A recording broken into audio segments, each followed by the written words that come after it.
Hey everyone, welcome back to the SRC Ultimo Podcast. I'm Coco and I'm joined with Ahmed, Stephanie Howe, Saskia Fairfall, and David Kay. How's everyone going? Very well, thanks, and thanks for having us. Exciting opportunity to talk to your gang. I guess would everyone like to introduce themselves and I guess talk about the stuff they do with the university? Yep. Thanks for that, Coco. Look, I'll introduce the team. Basically, we're the industry engagement team for the design and creative tech vertical, they call here, rather than faculties. And we've got Steph Howe, who's in Sydney, and we've got Saskia Fairfall, who is in Melbourne, and I'm also in Melbourne. But we operate to cover all of Australia. So that's all the campuses in from Adelaide, Melbourne, Sydney, and Brisbane, as well as MDS, Media Design School in New Zealand. So the three of us operate across all of those areas. So quite a big portfolio to manage. And I'll launch into it first, and then Steph and Sas can come in with their examples of some really cool projects that they've been working on. So I'll start with giving you a bit of an overview of what our team does. So as I said, we're part of the design and creative tech industry engagement team, and we've got a 3-member team to support Australia and New Zealand. One of the main objectives is really the industry work integrated learning, or WIL opportunities. And these are about building relationships with the industry for internships and live briefs. And these include site visits, risk assessments, and collaborative brief development. So just a shortcut, the other two will talk more about it, but you're aware of the internships are placing a student into a position where they get mentorship for 90 hours in regards to the work integrated or WIL opportunity. A live brief is different, where we source an industry client who will give a brief to a class, and it could be a specific class or a multidisciplinary class made up of all different types of students, and they deliver a project over 12 weeks and then deliver it to the end client after that time. Steph and Saskia will talk a little bit more about that. But there's many other things we do with industry engagement. Basically, we fill the pot of relevant industry material for the university and students to draw upon. And there's things like course development. So every course that gets developed, they have an industry summit where the industry turn up and provide feedback on what's happening in the real world. So what happens then is your courses get developed, and then you're ready as a graduate to hit the real world running because the courses are in line with industry standards. You'll notice at the start of courses there's industry star interviews. We help source those and have the interviews so the particular industry are there providing their reality check of what that course is and how it's relevant to their particular work environment. We have endorsements where industry can endorse particular subjects or courses, and you'll see recently the digital badges that were released, and they're endorsed by particular industry. And there's also guest speaking roles that happen throughout the year. There's industry events that happen, whether it's a designer's cafe breakfast or something bigger, and they can be internal events where industry come on campus. So we draw a crowd in of industry and their colleagues, or we can go out and attend industry events and we let students know. There's also portfolio reviews in certain subjects. We get industry in to review those, make sure, give live feedback on what their skills are or what's missing, so the student's ready at the end with a really cool portfolio to go out with interview with. And then there's all sorts of innovative programs that we're working on regularly to try and make everything more relevant, more exciting. And I'm in one at the moment trying to develop open briefs where industry provide open briefs to us that we'll then share with the students. So students then know what industry are actually looking for in general and can pitch their ideas to them through us. We would shortlist, and then it gives the students an opportunity to pitch their ideas or their project or their work to the industry that we've already lined up. So it's this really entrepreneurial approach of not having to do a startup as such or get a paid job, but right in the middle there, pitching real work to an industry that may pick you up for either your talent or your actual idea to implement in their business. So things like that are always happening behind the scenes. So we're a very, very busy team and making sure we have a lot of industry connections. So just some examples quickly, as I said, internships. We've been dealing them with Havas, Red Havas Group, International PR Agency, DDB, Surf Life Saving Queensland, Penrith Panthers. So we have some really cool clients that we're lining up internships. City Beach recently. Live Briefs, which I mentioned earlier. We've had it with Mirvac, which is one of the biggest building companies in Australia. Red Cross, RSPCA, Bernardo's, Revlon, Emma & Tom's, Homey, and the list continues. There's some really cool brands out there that we've done live briefs for. Our team are the ones that deal with the external associations, so to pick up any opportunities there, to bring them in, or events, and that's, the DIA, Design Institute of Australia, AGDA, the graphic design organisation, Australian Fashion Council, the Photography Association, Business Design Council, Good Design Australia. So all those things where industry need associations, well, we link into those and make sure that we can leverage as much opportunities from there as possible.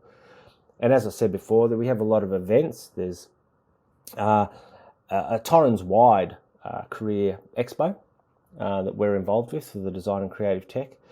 We have the intro graduate exhibition where we get industry to attend.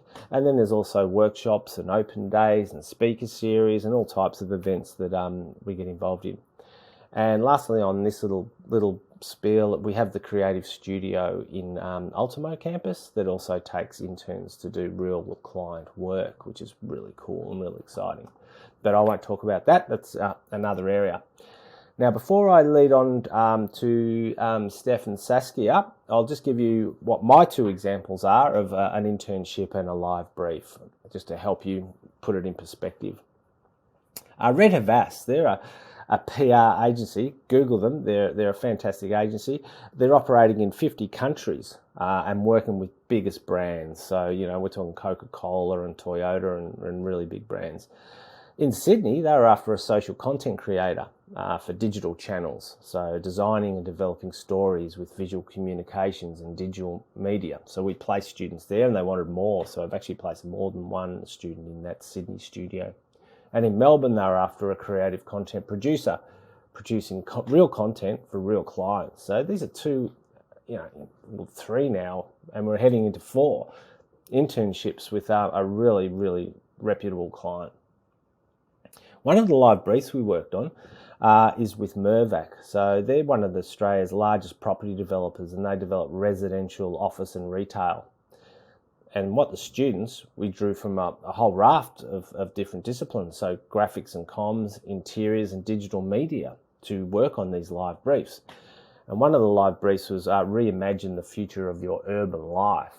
So Mirvac build these massive complexes with retail at the bottom, offices in the middle and residential on top. And what they wanted to know from the students, with their fresh minds and fresh ideas, is what does that urban life look like? What does it feel like? What's the community involved in there? How do they mix and mingle? How do they operate within that environment? So that was a really good investigative brief that provided really cool outcomes. The other one was the future of retail and imagining the physical and digital realms of the journey from even home to once they got on site. So they were doing key developments in Sydney, such as the roads, Waterside and Broadway, where they really valued, the students' feedback on what their expectation was from, starting the purchase online at home to getting on site, and what was there more than just the retail. So they were really live briefs were awesome, and we're just finding out now that they're taking that step further, and some of the students are really getting their work pitch ready, and then we're going to organise a panel of Mirvac experts to actually listen to their end work. So what an exciting opportunity for students to pitch to, we're talking biggest company, one of the biggest companies in Australia. So one of the things I'd like to just say is the opportunities are there. We work on them regularly and we put them in the Careers Connect. So make sure you engage with Careers Connect and you're in there regularly to look, because it's constantly updated. So really draw upon those opportunities. So that's me for now. What I'll do is I'll pass to my talented team and they can talk about specific examples, and I'll give it over to Steph Howe. Over to you, Steph. Thanks, Dave. One of the most important things that our team considers while finding clients for both internships and live briefs is that the studio or the company is reputable and the client is interested in mutually beneficial relationships with our uni and the students. So this being that the client will spend time mentoring and teaching our students, and our students will provide working concepts for that client. So one of our really cool industry partners is oMedia. They're an advertising agency based in Sydney who work with companies like Pepsi, Priceline Pharmacy, Schweppes, and the list goes on. So we reached out to them. We had a really great meeting with them, and we told them all about our Will program, and they thought it was really cool, and they wanted to take a graphic design student on board as an intern. And I have to say, when we sent them the applications, they were just absolutely blown away with our students' portfolios and the work. And just personally, it was great to be able to send this really well-known company such an outstanding caliber of work and of students. So they did some interviews, and they actually said to me, like, whoa, it was like so hard to pick one student as an intern, but they did. And we have a great student in there interning at the moment, so that's really exciting. And a really great part of our job, I think we can all agree, when we find, or we connect these amazing students with these great companies, and it's just like, we feel so proud of them. But another great part of our job is finding clients for live briefs and setting up live briefs. So we find clients such as Revlon who want a fresh sort of new, amazing perspective on some creative ideas from our students.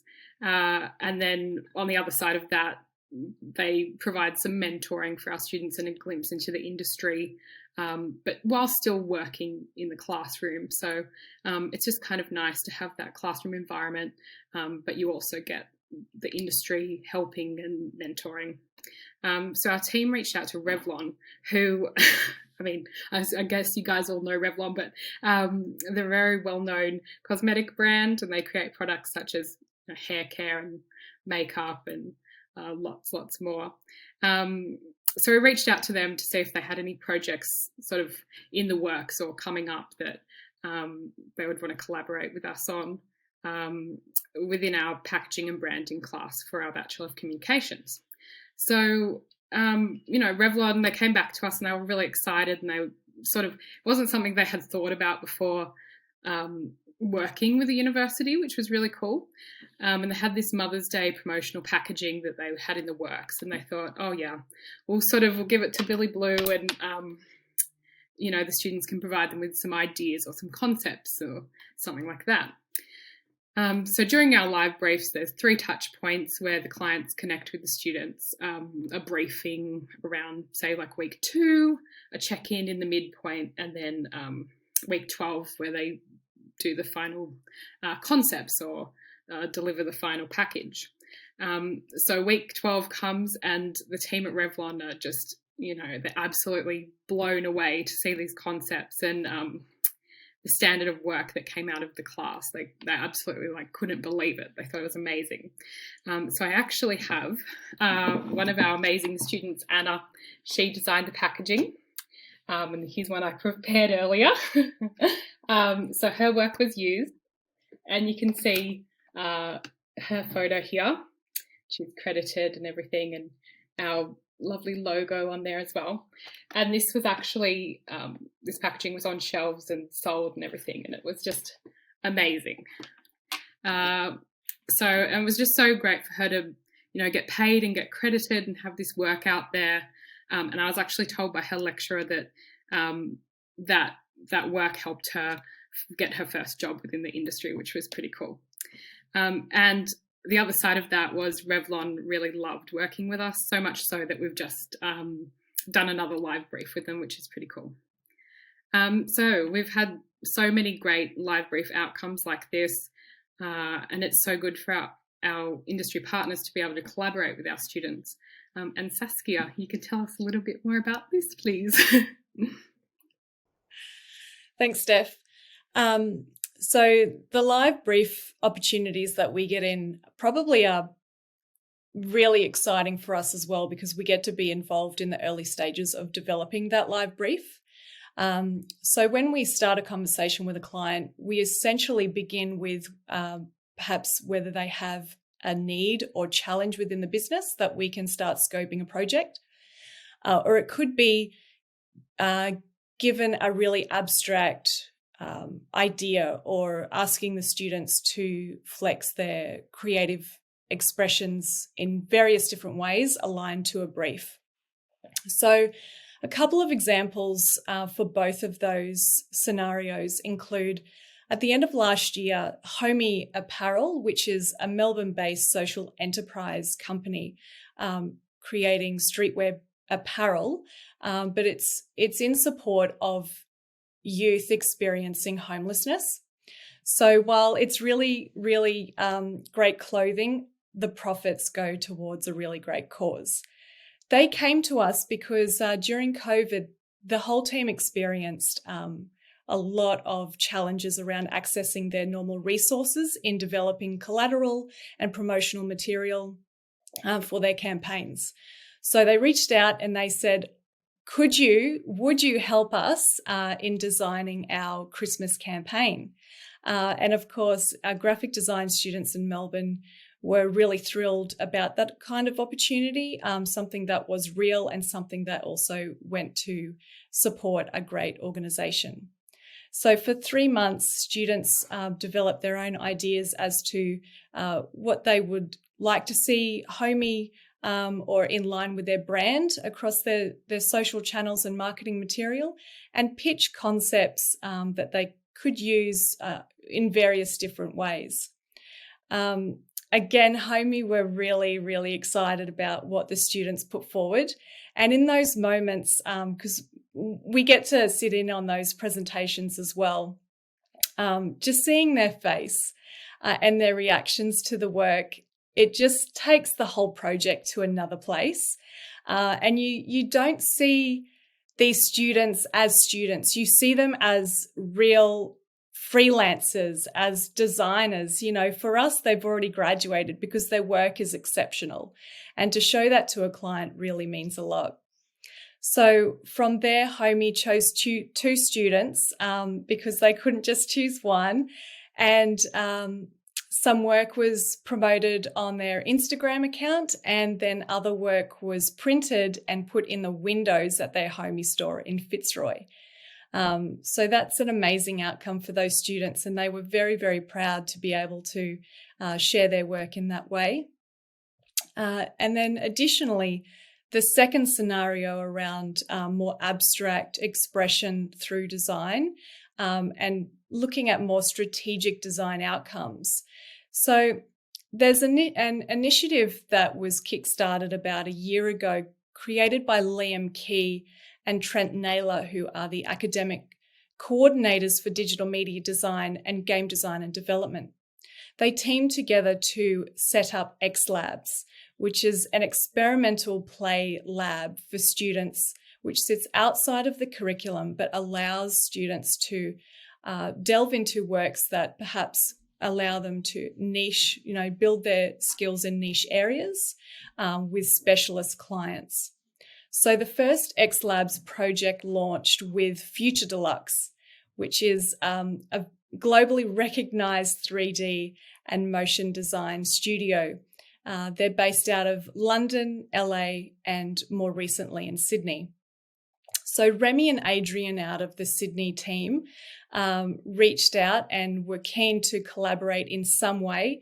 They were definitely looking for a more unique opportunity to collaborate with students. And this is where things were a lot more open to discussion as to what could be created. And we were very fortunate with Liam and Trent to have such an open mind in setting something up that both aligned with students and an industry partner such as Future Deluxe. So similar to a work integrated learning live brief, the X Labs brief was put forward by Future Deluxe, and the students could choose one of those briefs. I will iterate that they were very abstract. So it was meant to push students in a direction that they may feel uncomfortable, hadn't explored to those depths, but that's all part of the learning journey. So throughout that process, students were pitching their work in progress, and it was clear early on that one student in particular, without even knowing, was producing work in a workflow that was actually quite similar to Future Deluxe. And that really piqued their interest because they thought here they've got a potential candidate who could join their team early on. And that's exactly where things went. Not only was this student producing high quality work very early on, but the way that he was showcasing his workflow appealed to Future Deluxe. So upon finishing and wrapping up that project, which was really great to see, and we learned a lot even from our side, and then the feedback from the students as well as Future Deluxe, Liam Key received a call from Remy, the director at Future Deluxe in Sydney, and said, "What would you say if I reached out to this student and offered them a full-time paid internship?" Liam cried. And then when Liam cried and told me, I cried. It was an outcome we didn't expect. And it was so heartwarming, and we knew that this student deserved it, and the work really paid off.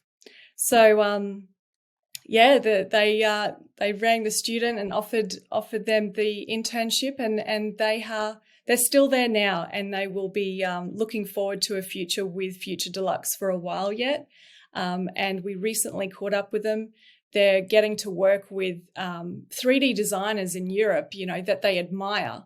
So this kind of opportunity is far from something that could have been organised and orchestrated methodically. This was something that we had to grow and nurture by figuring out what it is that the client wanted, where they were really wanting to connect with students, and then on the other side, nurture and provide a platform for creative expression that was really outside of the realms of the curriculum. So it's been a really great journey, and that's particularly what I love about our role, is that we can explore these unique ideas and try and fit them in a little bit different way. Wow, what an amazing team, hey? Doesn't that sound great? And look, just to reiterate, it's not just a process, and it's not just something that just happens that you put the ducks in a row. It's really, going out and meeting clients for the first time that don't know about us. It's massaging that relationship. It's a meeting of the minds, trying to match industry and a university, and students sometimes, just don't match. And for us to try and find those key points or investigate an experiment of where finally the two might actually meet to start a collaboration, is it's a skill set that takes time and experience and listening and understanding of what's happening at the university, what's happening in the industry space, and there's so many different, I hate the word stakeholders, but, to try and massage all of that through even the university side, and then get it out to marketing and comms so the students are aware of what's happening. It takes time and effort and changing curriculum. So, sometimes it's a long and winding road to get to that journey that takes you to that beautiful moment where there was even tears. So it was fabulous. I can imagine it does so much as well for the reputation of our college, when you've got all these amazing students going out there and interacting with businesses and showing them what we can do. It just opens up the doors to so many more opportunities as time goes on. Yes, and what we're trying to do too is build more of that alumni connection. The university is seeing that as something that we've got to do and really draw upon that alumni network, because they're our friends and we've got to hold on to them. So another message to students is, please, once you graduate, don't forget us, and you're in these really cool positions out there in industry. reach out to us industry team and say, hey, I want an intern, or hey, I want to do an event, or I want to engage with you guys. So we're the ones that you could funnel all those opportunities through, and then we'll disseminate it through the university. And we're like little ducks, we might look calm on top, but we're paddling really hard underneath to try and make these opportunities work. So yeah, if I wanted 2 things to leave you with this is go to Careers Connect often. There mightn't be something for you the first time, but there might be the second time or third time. So please go to that. And when you graduate, stay in touch, because there's so many things we can do together, and it's really valuable, and we value it as well, our industry connections. I think one thing that I wanted to ask as well with the live briefs, how do you kind of ensure that they're relevant to students currently? Yeah, look, that's a good question. Relevant. So we talk to our PDs and the people and the lecturers that run those. So when we do get a live brief and we've spoken to the industry about them, we take those briefs and we give them to our the people that are running them, basically the lecturers and program directors, and then they come back with their feedback, and then we go back to industry with that feedback, and then it goes back and forwards quite a few times until we get a meeting together. We go, look, we think it's ready now. How about we all get together in the same room and just discuss that final brief and make sure it is meeting the learning outcomes for the student, that it's a good company to work for, either very reputable where it'll look great on the portfolios and logo on their CVs, like Steph said, the Revlon one, by having that work done created an opportunity. Or a here for good angle, a non-for-profit, or something like Homey, where we delivered a project that delivers profits for youth homelessness. So, we really have a keen sense of what is the benefit to the university in having that relationship with that particular client. And I guess also with that, how do you, because I imagine that these briefs don't stay the same for, a few years, but when do you kind of feel the need that these briefs need to be updated? And how often does it happen, let's say in a year or maybe 2 years? Wow, we refresh them every trimester. Amazing. So our list is, once they're done in a trimester, we ask the client for a new one, or we go and find new clients. They're updated. These are real issues that the clients want solved. They've got a problem, and we try and make it as broad as possible. Like Sass said, so the students can flex their creative muscle. So, industry wants something now. The 12 weeks is like, okay, we've got something more long-term, blue sky, pie in the sky. We want you to solve that particular issue, but they've got other ones, and they change regularly. And sometimes it's actually really hard to decipher what the problem is. If you find even in work or trying to develop something new, it really takes a lot of effort. Sometimes I know what the problem is, and now it's up to us beautiful design students that know how to do design thinking to solve that particular problem. But sometimes extracting that problem is, takes a long process as well. Yeah, I'm currently doing that subject now, and I'm a bit frustrated because I kind of know what I need to do, but I also don't properly know what I need to do. I guess it's nice to see as well, like on the back end, how much effort and work is put into these things. And I think it makes me appreciate, I guess, being able to have these opportunities now, especially as a student. Because I guess without the industry team, we wouldn't have these opportunities. And, without like what the university wants to give us, we wouldn't have any of these cool things. So I just want to say, thank you so much for doing the work that you do. Look, that's a pleasure. We're often in the background. We're not student facing. We do a lot of the work and then hand that over to the academic side to then do it. So it's good to hear that. And that's why one of the reasons we want to get on this podcast today was to let you know that there is a team behind the scenes working on that. But look, we won't take all the credit either, because the academics themselves do a lot of the industry hunting and sourcing that we then chase up with them and follow it up. So it is a team and collaborative approach, but often, they're busy doing their things and they leave it up to us to do basically the heavy lifting in that industry area for sure, which is our jobs. I can imagine it's important then as well to emphasize that they're not sort of like, as you've been saying, they're not pretend briefs. They're actual problems that these businesses are bringing to you for us to solve. Yeah, very much so. They're the real deal. These industry are taking these ideas and really valuing those ideas and work and going, wow, this is quality work. And what we're hoping from that is it doesn't stop there. We really tell them that, you've got to do things. Yeah, we're giving you a lot of quality work here from students. Like, the students have got a great learning curve from it, so it's a win-win. So students are getting great learning experiences with real clients. They're getting fresh ideas from students. So what we say to them is, okay, also for us, give us either testimonials and things so we know that our courses are doing really well for you.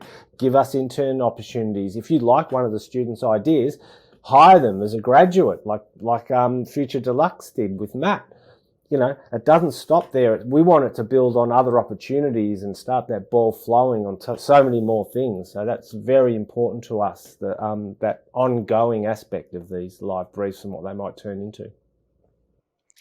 Yeah, I'll just with the industry engagement,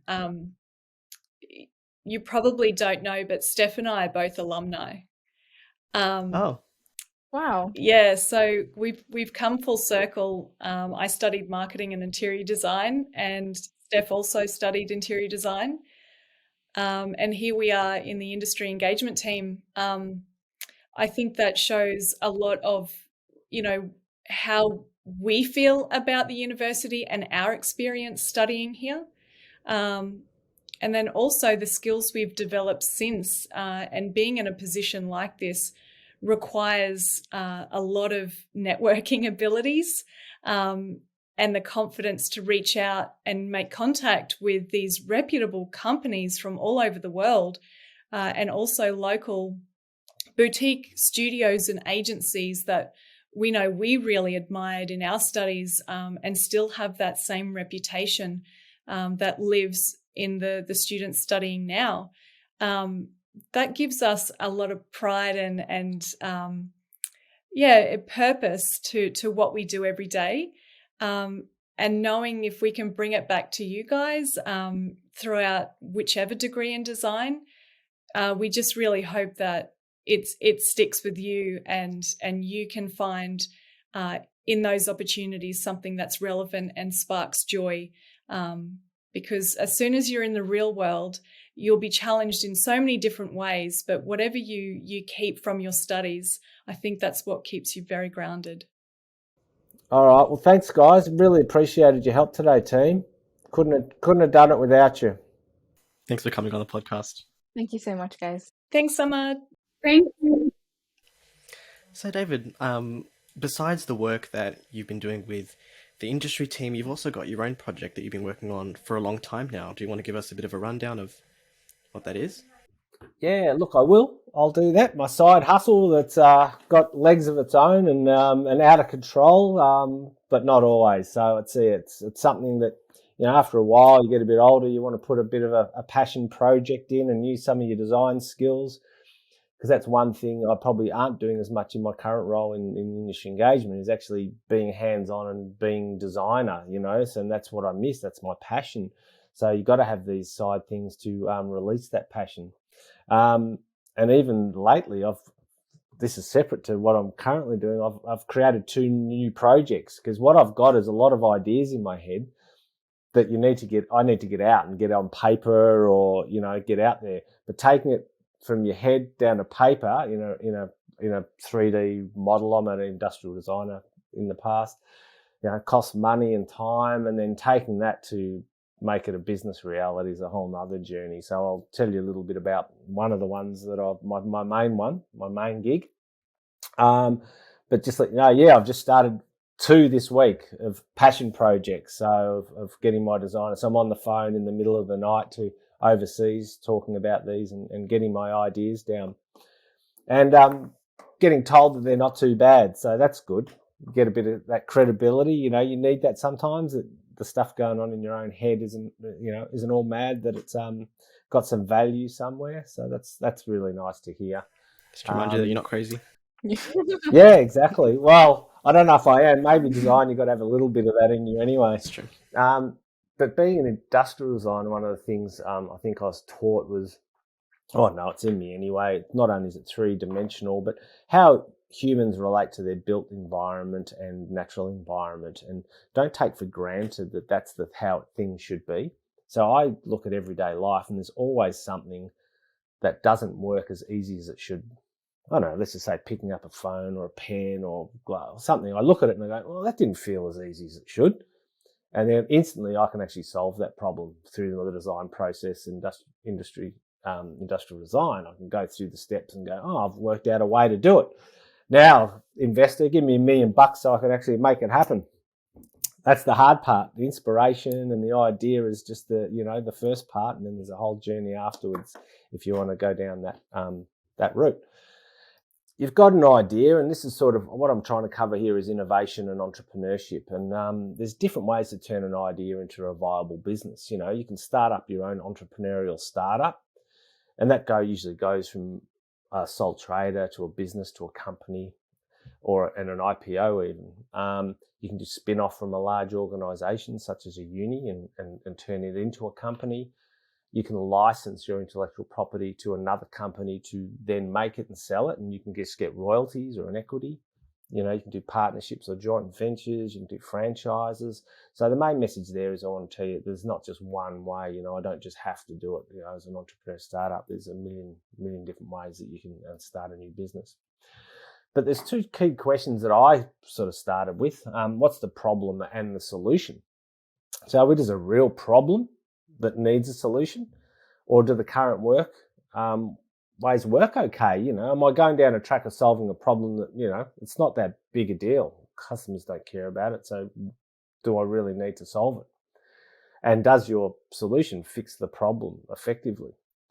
And then the second sort of main part of that question is there a viable and paying market?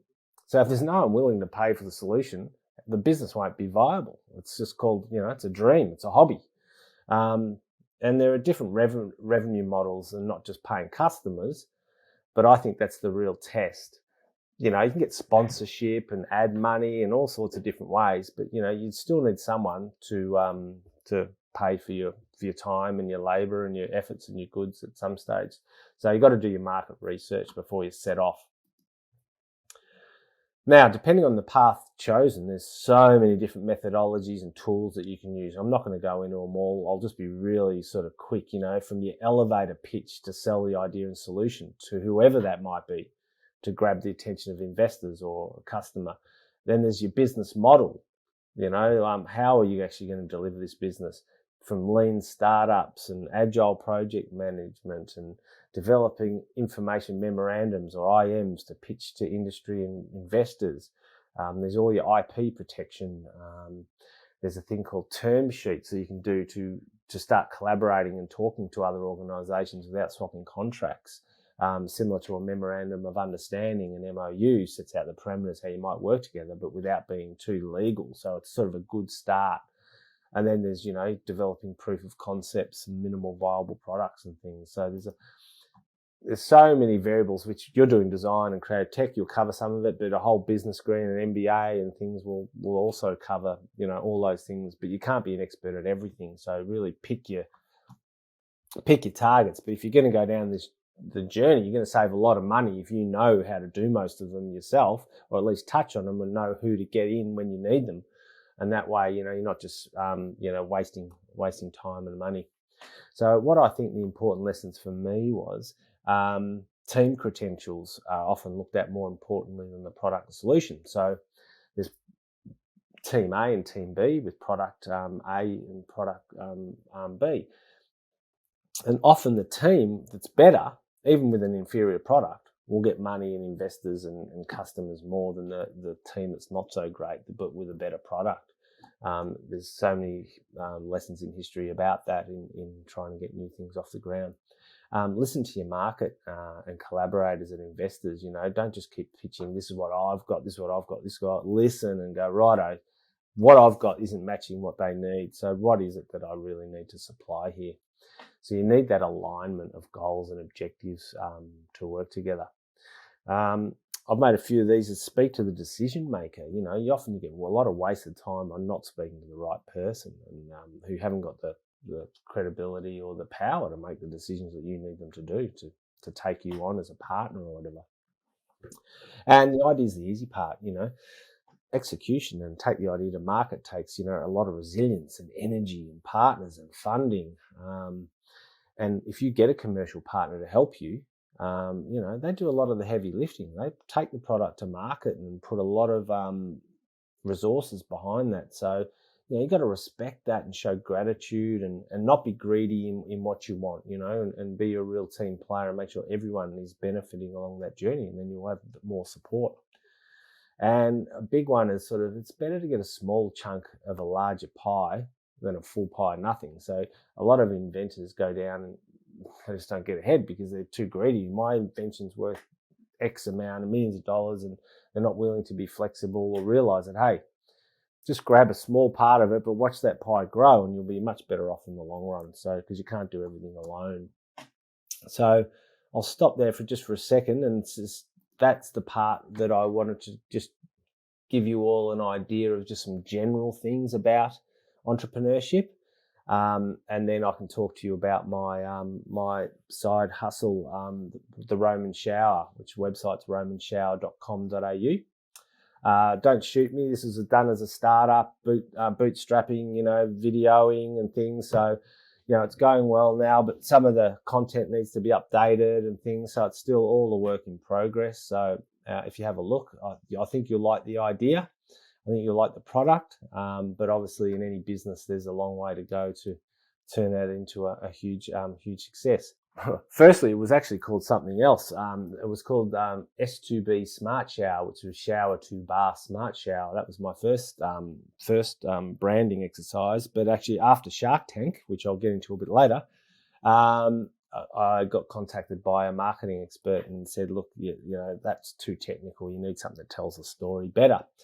So my elevator pitch is, if you haven't got enough space for a large bath, or a bath and a large shower, they generally have to be combined some way in your bathroom. So generally you have a step in and out shower that is obviously cramped and not a nice shower experience, but a nice bath. Or you have a really small shower, which I was normally say a 900 by 900 centimetre cube, with a big shower sitting next to it, a big bath sitting next to it. But that's a waste of space, because what I think is you shower most of the time and you bath less. But the bath in these scenarios is taking up all the power, it's taking up the space, and it's interfering with your shower experience. So why is the bath doing that? So what you should be doing, and what I did, was made the shower the important experience, having a beautiful walk-in shower, everything about it's a walk-in shower, but it converts into a bath when you need it. So that took a lot of engineering and ideas of, there's a million different ways, well, not a million, but there's quite a few ways of achieving this, and they can be quite complicated. But, I had to pick up the most elegant, cost effective, easy to install, because you can't challenge all the tradies to do too much different things. It had to work. So there's a lot of things you had to go through to make sure that this was the best one or best way of doing what I wanted to achieve, which I think I did. I simplified it and made it look really as good as I could to achieve the practicality. I can imagine it can't have a hinge that has 46 pieces to it. Even if it's the best possible hinge, it's not. You can't make that. No, exactly. But you could have had things coming out of the ground, or out of the walls, or, things tilting here and there, and, could have, it could have been a lot more engineering involved. So just the way I've done it in fencing off the shower area, even in shipping, we don't have to worry about the back end of the shower. It's just that front facade, which I talk about, is the part we sell. It's the frame and the components in one flatbed crate, and then the glass, the big shower screen and the door in another flatbed crate. So we just ship 2 flatbed crates out to the client, and then they get their installers to install that. So yeah, I think the way we've done it is pretty good. But one of the main things I looked at before even going down that journey was, what's the market? Like I said before, and I've got photos here of, high-rise and hotels and developments in Asia and Hong Kong and things that have just, massive. So the market's there, high-rise is developing, and also aged care. My particular one, you don't have to step over a bath edge to get in and have a bath. So, that saves the tripping hazard for elderly people. So, look, I think I came across an idea that had a market. I think I effectively solved that problem.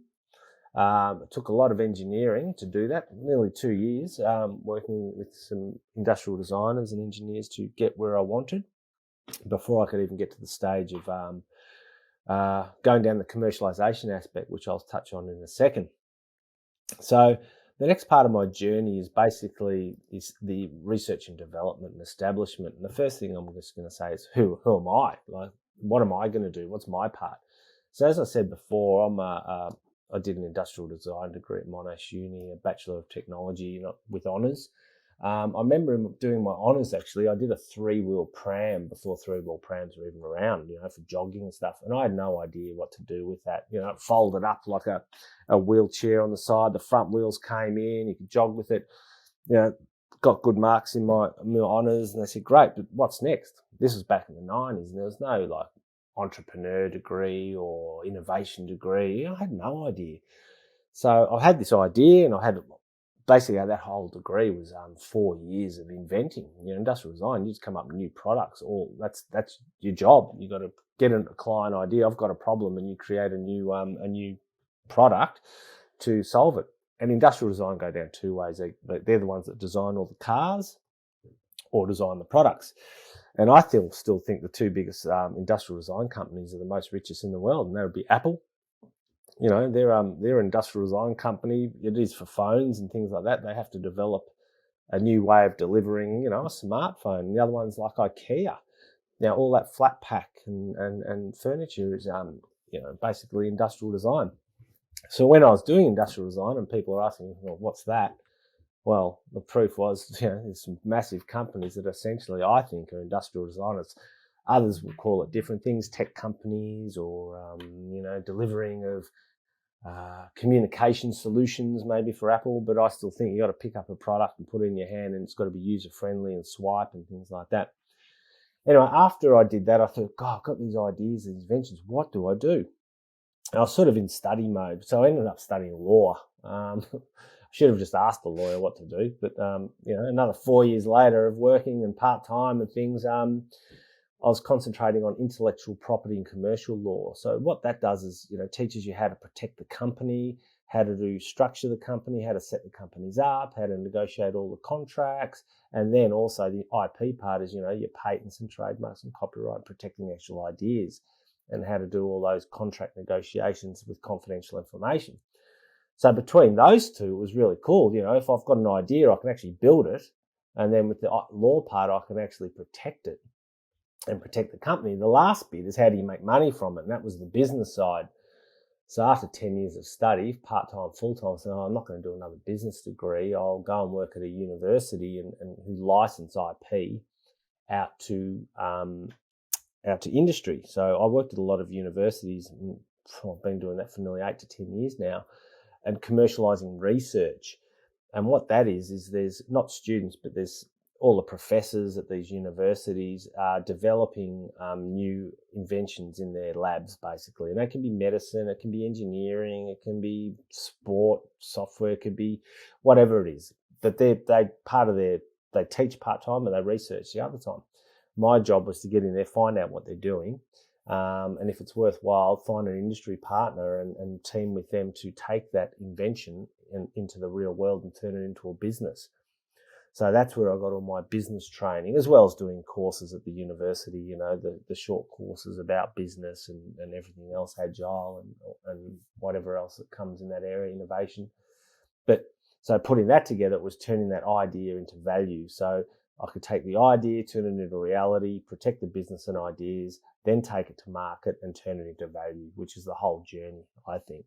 So those 3 main stages of my career were what put me instead to go, righto, what are you going to do for yourself? So I went back to the folder and said, which of these ideas that I developed at uni am I going to take forward? And the Roman shower was it. That was the one that had the most commercial benefit, wasn't going to absolutely bust my bank to develop because I was going to bootstrap it myself. and take that forward. So, and that's when I went through, what this long journey is, which often is called the overnight success of entrepreneur. I hear you when you're successful, but God, it is a journey. You take it from idea to concept sketches to patent IP protection to proof of concept and prototyping, do full working drawings and going to manufacture, which I did in China, and prototyping and then get the full working prototype. So all that was just the R&D stage. And then the next stage is the commercialization stage, which I think is the big one. The R&D was fair enough, but I got pushed into that because of the commercialization. After I developed my initial concept sketches, I took it to the largest shower manufacturer in Australia, who are actually owned by a USA company, and I pitched them the idea. They loved it, but he said, go and get a prototype to prove the concept. So they go, oh no, really? Do I have to spend all that time and money? So I did it and went back to negotiation, but it didn't work because one, I sort of asked for too much to start with. I got that, I didn't understand that growing the pie mentality. I was like, this was worth a lot to you, and you should pay. And the second thing was it didn't quite suit their business model because they were into installation. They just wouldn't buy the product. So anyway, I thought, righto, well, I've gone down this far. I've got to become a shower manufacturer and get them made and start selling them. So, I started my own entrepreneurial business called S2B Smart Shower, Shower to Bath. And I set up a website, and started doing logos and flyers and things. And I went to 2 home expos to test the market. I went to the HIA Home Show in Melbourne and HIA Home Show in Sydney. Had a booth, had no product. I couldn't even afford to build one of these things. It was just like I installed one at my parents' house. So I was there with a video, some brochures, and nothing else in this home show where everyone else, had these beautiful, working things and selling spas and things. But what happened was I was 20 deep the whole time with people just going, wow, about time someone's innovated in this bathroom space, because they're all seeing the same thing. There's another spa, there's another bath, there's another tap, there's another shower. This one's chrome, this one's black, but mine was like broke the mold. So they were just wrapped. Everyone was there. So that gave me credibility in myself that, I'm onto a good thing here. So, I did that. And then people like Hilton Hotel from Singapore rang and said, I want to come and see your product. So they sent someone out and they looked at it. And also the largest property developer in Hong Kong, China Chim Group, invited me over and I sat with their lead architect in the boardroom. He said, look, I'm moving on, but this is fantastic. So I didn't get any sales there because one of the questions was, well, who's your company? Who are you? Well, I'm a one-man band, So, with the big ones, what are they going to put 300 in a high-rise? They don't know if they're going to work, if they're going to leak, and who are you? Are you going to come and fix them? What's your business model to help out if anything's going wrong? But just the fact they showed interest was really cool.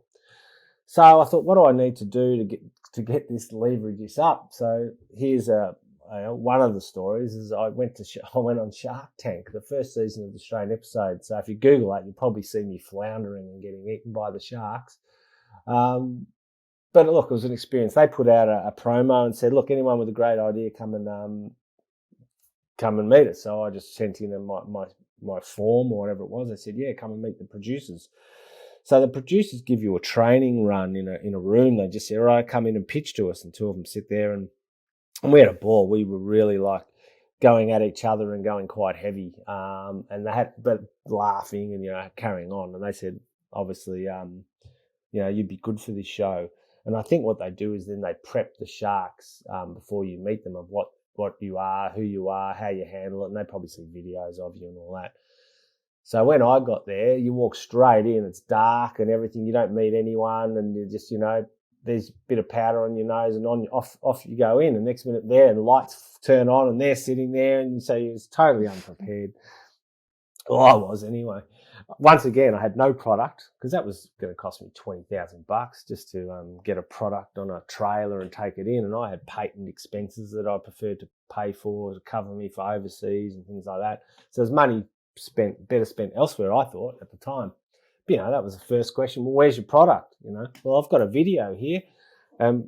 So they're just like, pretty soon I realised into it that, they weren't going to invest, but then it turns into a bit of a reality show, and how can we make it as exciting for the viewers or as painful for the person in front of us? All I wanted to do was get the hell out of there, but I thought, this is not for them, the people sitting in front of me, it's for the viewers at home. I didn't want to be on TV. I basically took one for the team, for my product. I said, righto, I've got to get on there. I've got to have faith in this.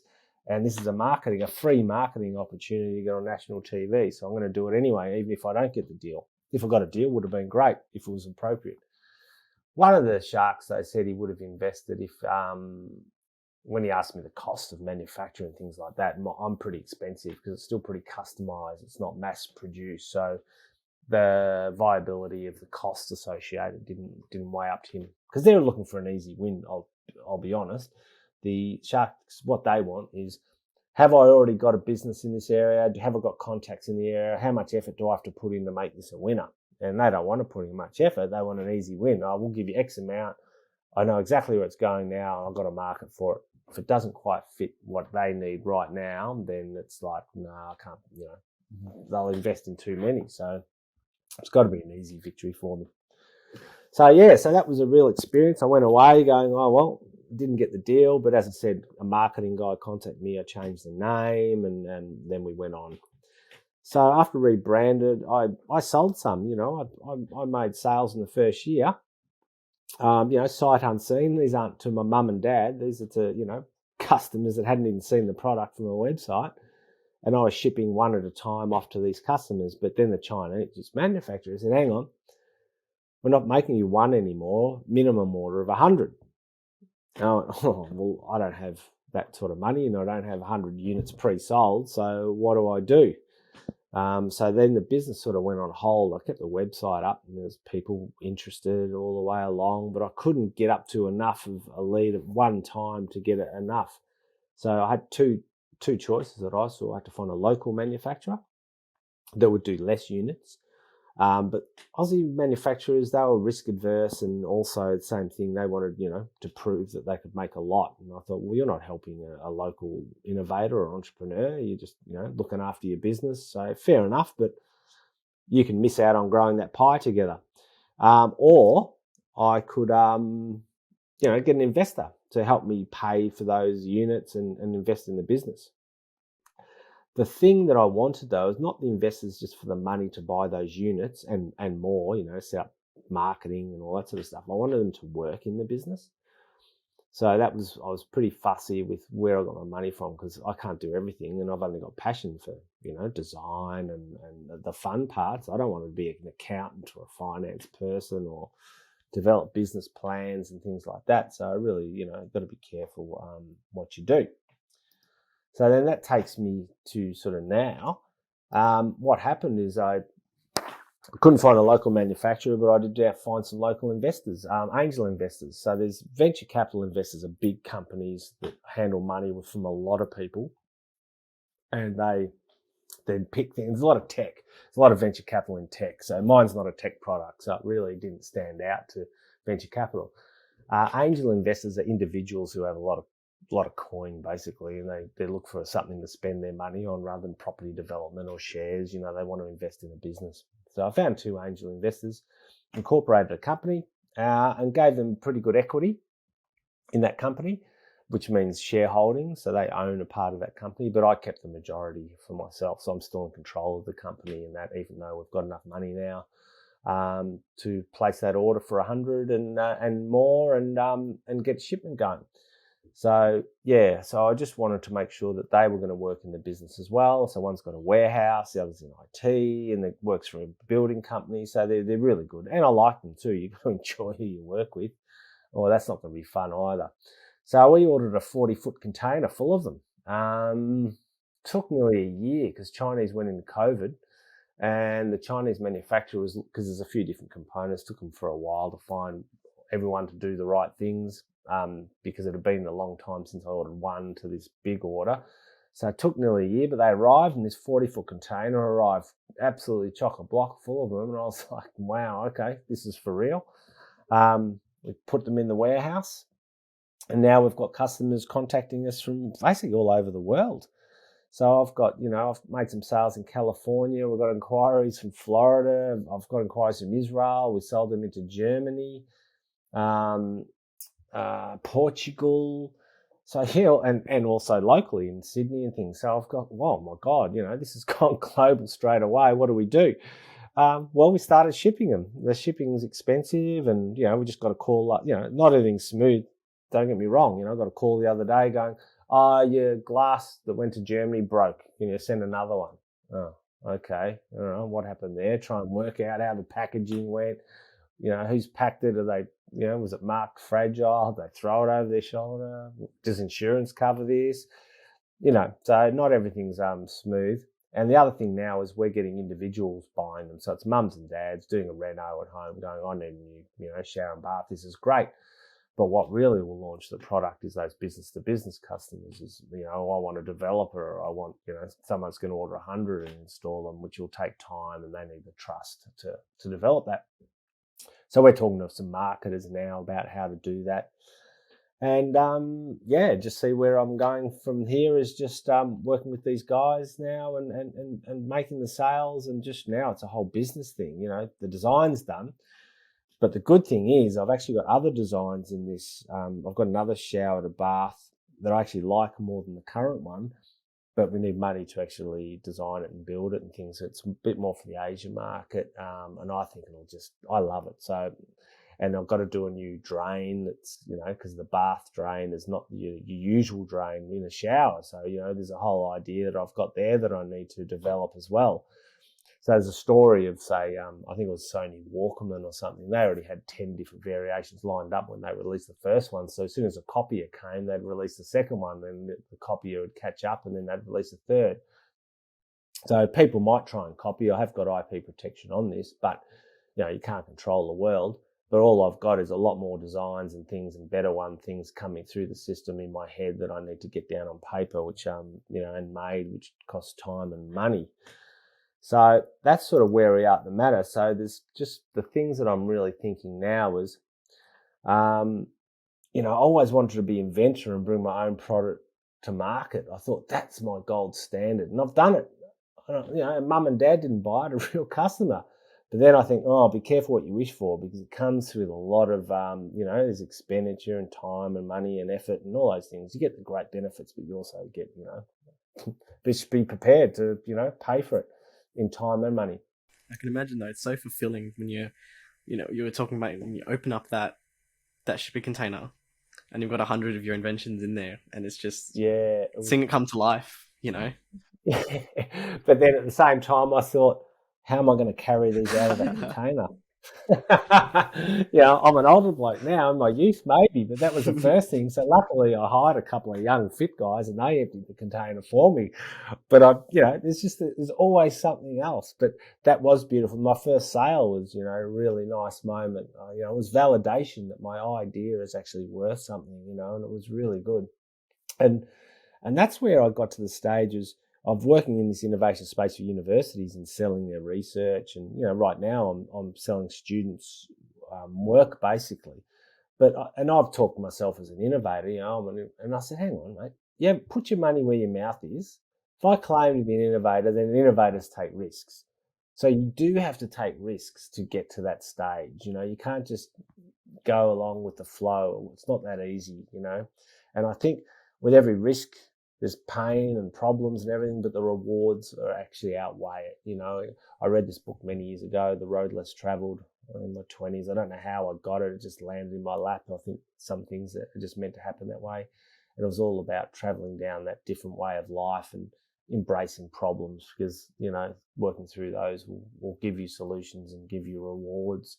So I think as entrepreneurs, I've worked with entrepreneurs in other roles, and I said to them one day, I said, God, you guys are doing well. You've got all this investment and all that. And I said, look, it's a lot of problems. You're not born for this. Well, you are born for this. You got to be a certain person to go down this track and embrace this life. It's just it's not an easy life, or else everyone would be doing it. And lastly, I guess, is, I'm a designer. I've got all these things in my head that I want to design. As I said, I've got 2 new ones now that I'm sort of working on. One will be a new product. The other's just a dream that I just want a sketch up on my wall, that I'm working with. But, I never wanted to be a shower manufacturer and distributor, but, all of a sudden here I am. I wanted to license the idea to a company and get royalties and just, get on to the next thing. But you've got to, embrace what you got at the time and go along that journey.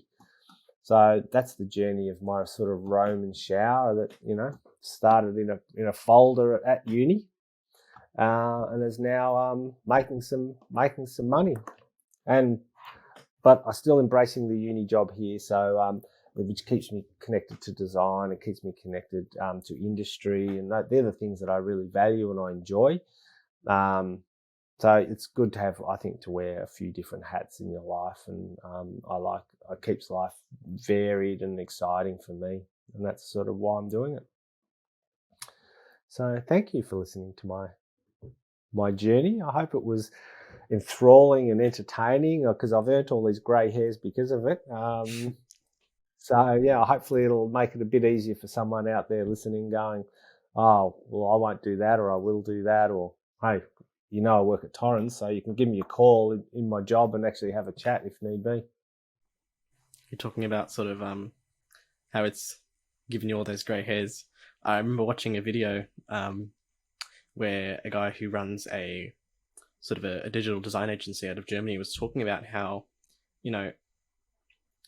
a lot of people like the idea of, being an entrepreneur and starting their own company and everything, but there's so much to it. It's a lot sort of it's scarier than you think, because when you're working for someone else, it's so much more risk-free, where you've got, you don't have to worry about where the next money is going to come from, but when you starting your own journey, you realize you're like, oh fuck, I'm suddenly responsible for every seed that I sow. Yeah, totally, man. Totally. You're wondering where your next... Luckily, I was always working while I went on my entrepreneur journey. And that's one of the reasons actually Shark Tank didn't invest in me either. They wanted to know, if you've basically got another job and you're not relying on this, how do we know you're going to sweat blood, sweat and tears in making this invention work? You're a part-time entrepreneur. And I said, well, yeah, I am, because I've got commitments and I want a regular paycheck. So that it definitely is an issue. If you're an employee, sure, you think about work and things, but at the end of the day, your regular paycheck's there, and you don't have as much freedom. You've got to work with the clients they've chosen for you and things like that. But I've enjoyed being an employee. I've also enjoyed being an entrepreneur as well. It's but that's me. I'm a bit I fit all different sorts of molds and be flexible and be quite happy. But yeah, just be careful of one of the things I said. Be careful what you wish for. I thought this was the journey I wanted, and I sort of am happy now at success. But it sat there for a good 6 years, not doing anything until I could find this money or a local manufacturer. And it was just, I'd put all this money and effort in it. And it was just sitting there. So I think that's the most important thing. As long as you have that passion to push through the hard times, you'll get there. Correct. Resilience as well. It's this resilience thing you hear so often now in work and in life and thing about getting back up and dusting yourself off. And it's so true. I look, it's not your I think this is true. It's not your intellect. It's not, so many different things, your physical aspect or whatever it could be.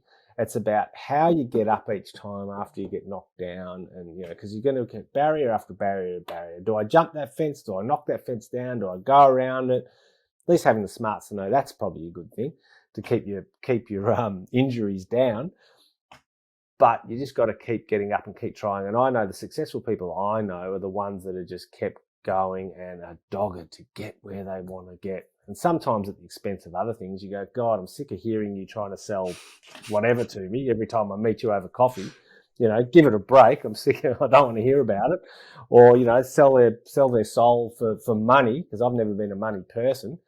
And it shows. I haven't got it yet. But I have never wished for it either. And I know people that have wished for it and have got it, but have they lived the best life? I don't know. They're all consuming. I'm not like that, and just having my idea realised was great. But I wouldn't mind a bit of return on investment as well. Thank you so much for talking to us today, David. It has been fantastic having you on the show, talking to us about your journey. Oh, look, that's a pleasure. I'm glad. Look, I'm here at Torrens, in this industry engagement role for design and creative tech vertical. So, look, you can lean on someone with a lot of experience here. You'll never know. Half the lecturers have got other jobs that have been working in industry, more than half, most of them. So there's a lot of talent here at the university that you can lean on outside of your studies, and just and be courageous, students, is all I've got to say. Is don't be scared to ask someone for either mentoring or reach out on LinkedIn to make that connection that you need to collaborate, to take whatever your idea or a job or whatever, because I know I held back when I was young, but don't be too cocky either, because us older blokes will go, or girls will go, oh, well, come back when you're a bit more humble. So it's a good mix, but just be bold, just go for it. Amazing. But thanks for your time too. Really appreciate you listening, and appreciate it a lot. Thanks.